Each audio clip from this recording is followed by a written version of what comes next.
Hi, guys. Welcome back with Big Al McMordie for your Saturday report. Before we get into the report and the complimentary selection, let's talk about if you're a Telegram member. You already received today's plays this Saturday at 12 noon Pacific Standard Time, 3 o'clock Eastern on Wednesday, November 14th.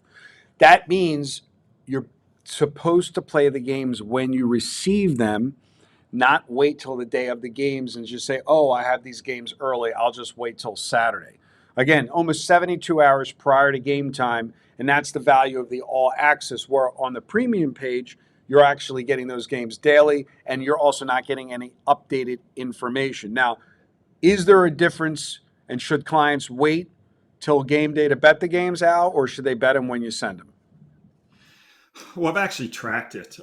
Believe it or not, I've looked at how the performance does betting early as opposed to waiting, and it's much better to bet early. I've tracked it since September of 2015, and I've had 338 games that have been impacted one way or the other by point spread movement. So, for example, if a game opens 10 and a half, maybe it goes to 12 and it lands on 12, that would be disadvantageous to, play it later because you would have pushed Push. instead of Right. won. Conversely, sometimes it works the other way. You can release a game at -2.5. It could go down to 1.5. If it lands on 2, it would have been better to bet later. But I look at all the numbers, and with a large sample size going back to September of 2015, there have been 338 games that have been impacted by movement. In 225 of the 338, it's been better to bet early than later. So that's the way to go. So when you get them, bet them. Don't wait and see, oh, maybe I can get a better number. And then again, sometimes you're going to have a line move against you, no big deal, and you still win the game. So, and that means it's not impacted like one of your 10 stars on Texas Tech early, Texas A&M, yeah, Texas A&M right. earlier in the season. Oh, you gave it out -2.5, it closed at -1. Did not matter.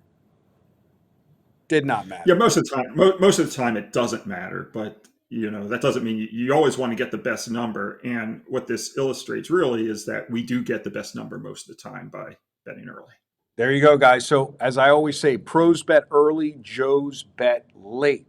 And that's why you need to have a money management system. If you're a high net worth individual and you want to take advantage of this, basically plus 160 units that we have achieved so far this season since August 27th, call me, because, again, the only reason why you wouldn't bet early is because you don't have enough funds to bet early or enough credit to bet early because you're over betting too high a percentage of your bankroll.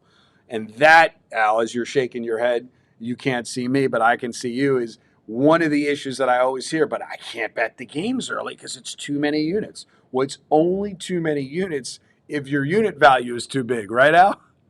Right. Yeah, if you're betting 1 to 3%, it's not too big. Exactly. If you're betting 40% like the average recreational gambler, obviously it's going to be an issue. That's why the world of let me see how I do today to determine how I do tomorrow is the recreational way to play versus just getting your money in good at the right number and then just waiting for the chips to fall where they may. With that being said, I know you have a college selection this Saturday. What is it for the folks? Yeah, we're going to go against my Oregon Ducks. If you recall, I have Oregon at 8-1 to win the national championship. They're currently rated number one in the country, undefeated on the season.